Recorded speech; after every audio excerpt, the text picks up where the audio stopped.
Olá, sejam bem-vindos ao canal Marcos Horácio. Estamos aqui já discutindo, já tem algum tempo, falando sobre a questão da simbologia e tentando entendê-la dentro do contexto cultural e da sociedade na onde a gente vive. No último episódio, a gente comentou sobre a questão da mitologia, a questão do sagrado dentro desse universo que é o macrocosmos e desse homem que está se situando na natureza, tentando entender as coordenadas, tentando saber o que ele pode fazer, o que ele não pode fazer, o que ele pode comer, o que ele não pode comer. E todo o tempo a gente está discutindo sobre a questão do céu. Em todo momento a gente está tentando observar junto com esse homem o que ele está fazendo para tentar entender o funcionamento desse universo onde ele vive, não é isso? A gente está pensando que não tem como viver nessa sociedade, nessa cultura que ele cria a partir de agora, se ele não passar esse conhecimento para frente. A gente está falando já de herança cultural, aquilo que ele está aprendendo a fazer, caçar, colher, observar o céu, isso é necessário para a próxima geração que vai chegar. As pessoas precisam aprender, porque senão a gente estaria até hoje na pré-história, a gente estaria começando do zero o tempo todo, e não é essa a questão. Nessa questão da linguagem, do passar a informação para frente, a gente viu o quanto a questão mitológica ela é importante. Só para lembrar questões do nosso último episódio. O que é uma história mitológica? São histórias que contam pra gente a origem das coisas. Por que o mundo é do jeito que ele é e por que ele não seria de outra maneira. Então, exatamente são essas histórias que vão contar pra gente o que a gente tem que fazer aqui. E essas histórias são metafóricas, porque não tem como eu explicar tudo aquilo que eu vejo, tudo aquilo que eu sinto, tudo aquilo que eu percebo de uma maneira muito clara, muito perfeita, de uma maneira onde todo mundo entenda. Então eu vou ter que usar sempre metáforas para explicar isso, ou seja, eu vou estar falando de maneira simbólica. Então, por exemplo, me chama muito a atenção quando eu observo as serpentes. As serpentes têm uma característica. Elas são muito sábias, elas são inteligentes, elas sabem dar o bote na hora necessária. O ser humano tem muito medo das cobras, porque elas têm uma esperteza que talvez a gente não tenha. E mais, o que chama a atenção da gente ela troca de pele. Nesses milhares de anos de adaptação do ser humano à natureza, a gente observou que ela troca de pele constantemente. É como se ela fosse eterna, é como se ela renascesse constantemente. Então, será que na hora que eu vou explicar que o universo renasce, que as coisas renascem, será que eu não posso usar o exemplo, o universo renasce como uma serpente? Será que eu não posso usar a serpente como um sinônimo de sabedoria?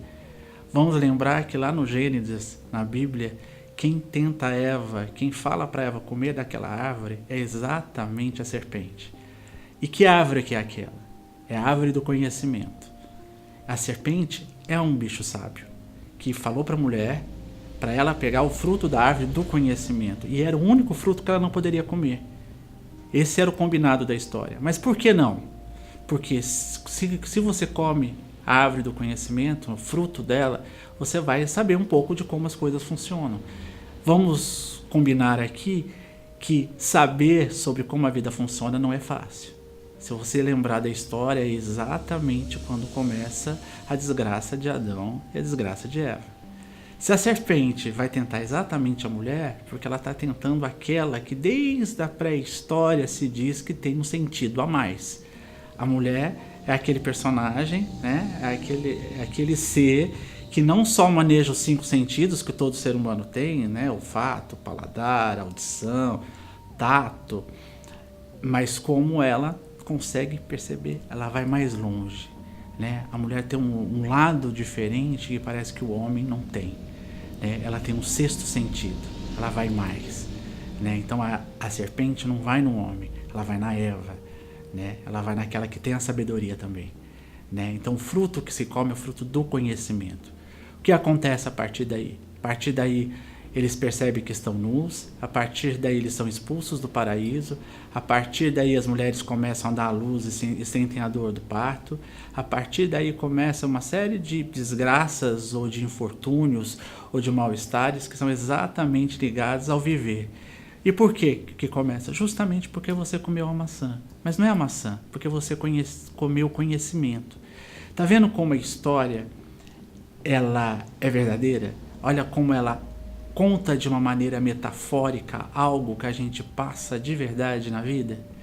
Então, isso que a gente está chamando de mito aqui no nosso curso, ele é real, ele é uma sabedoria. São histórias que vêm contar pra gente como que as coisas são e o que a gente sente, o que a gente passa. Né? Olha só os símbolos que essa história precisou. Precisou de uma serpente, precisou de um símbolo do conhecimento, né? Falou da árvore do conhecimento, precisou de falar da mulher, né? Que está embutida de um sexto sentido, um conhecimento a mais que essas mulheres têm. Né? Não vamos esquecer que as mulheres elas têm um ciclo de 28 dias, vamos imaginar que a lua também tem, não tem? De 28 dias em 28 dias ela passa por todas as fases. As mulheres também parece que vivem de fases, não vivem? Será que mulher e lua tem alguma coisa a ver? Desde a pré-história parece que sim. Então será que eu posso, na hora, em vez de falar mulher, eu posso falar lua? Talvez sim. Então a gente está entrando num universo que é esse da construção da linguagem e das imagens que a gente precisa para fazer com que ela funcione e a gente entenda o recado. A gente entendeu o recado do Gênesis. É uma história metafórica, é uma história cheia de símbolos e é um mito fundador. Conta quais são, né? Por que a gente passa as coisas que a gente passa na vida que a gente tem. Então, aqui no nosso curso, quando a gente fala mito, nós estamos falando de sabedoria, a gente está falando de verdade e verdade real. Não é um mito corrente, como se diz aí, como algo fosse falso. Aqui é muito pelo contrário. E a gente está vendo necessariamente como que se deve usar a questão das palavras, como as palavras são metáforas, resumindo, são símbolos em forma de fala ou de escrita mais tarde. Então, assim, são maneiras que a gente usa para explicar as coisas que a gente sabe sobre a vida. Então, a partir de agora, a gente começa a conversar realmente sobre a questão simbólica. O homem funciona por meio dos símbolos. Os símbolos, eles vão dar vida a esse universo mitológico, que mais tarde vão se tornar as grandes religiões, todas as religiões, aliás, que vão dar para a gente exatamente a segurança, explica para a gente o certo e o errado, nos coloca, né, na nossa vida, aqui, né, com os outros, com o coletivo, dá a noção de certo, dá a noção de errado e faz com que a gente viva. As imagens, os símbolos têm a ver com essa conversa que a gente está tendo desde o primeiro episódio. Se você estiver gostando, deixa aqui embaixo um like pra gente, faça um comentário, pergunte coisas, inscreva-se no nosso canal. Até a próxima!